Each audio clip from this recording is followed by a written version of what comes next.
Hi friends, welcome back to Chennai home maker. இன்றைக்கி ஒரு சூப்பரான ரெசிபி பார்க்கலாம். சேனைக்கிழங்கு வறுவல் பார்க்கலாம் வாங்க. சேனைக்கிழங்கை வெட்டும்போது கையில் கொஞ்சம் எண்ணெய் தடவிக்கோங்க, அப்போ தான் கை அரிக்காது. சேனைக்கிழங்கை இதை மாதிரி பீஸ் போட்டு நீங்கள் தோலை உரிச்சிங்கன்னா ரொம்ப ஈஸியாக இருக்கும். இப்போது சின்ன சின்ன பீசஸாக நம்ம கட் பண்ணி எடுத்துடலாம். சேனைக்கிழங்கை கடையிலேருந்து வாங்கிட்டு வந்தோன்னே சமைக்கக்கூடாது. அது ஒரு 2 வாரம் கழித்து நீங்கள் சமைச்சிங்கன்னா சேனைக்கிழங்கு அது அரிப்புத்தன்மை இல்லாமல் இருக்கும், நல்ல டேஸ்ட்டாக இருக்கும். சேனைக்கிழங்கு சாப்பிடும்போது நாக்கு அரிக்கிற மாதிரி இருக்கும். அதுக்கு இந்த டிப்பை நீங்கள் ஃபாலோ பண்ணுங்கள். சேனைக்கிழங்கை மஞ்சள், உப்பு, புளி இதெல்லாம் சேர்த்து சேனைக்கிழங்கை ஒரு 3 நிமிஷம் வேக போடுங்க. இப்போ இதை வடிகட்டி நம்ம எடுத்துடலாம். ஒரு கடாயில் ஒரு 2 ஸ்பூன் எண்ணெய், கடுகு, வேக வச்ச சேனைக்கிழங்கை போட்டுருவோம்.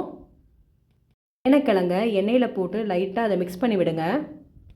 காரத்துக்கு ஏற்ப மிளகாய்த்தூள், கரம் மசாலா, சோம்புத்தூள் இதை சேர்த்துக்கோங்க. கருவேப்பிலை சேர்த்துருவோம். தேவையான அளவுக்கு உப்பு சேர்த்துட்டு எல்லாத்தையும் நல்லா மிக்ஸ் பண்ணி விட்டுருங்க. அடுப்பை லோ ஃப்ளேமில் வச்சுட்டு ஒரு 10 நிமிஷம் அப்பப்போ கிண்டி விட்டிங்கன்னா சூப்பரான சேனைக்கிழங்கு ஃப்ரை ரெடி ஆயிரும். இந்த ரெசிபி உங்களுக்கு பிடிச்சிருந்துன்னா மறக்காமல் லைக் பண்ணுங்கள், ஷேர் பண்ணுங்கள், சப்ஸ்கிரைப் பண்ணுங்கள்.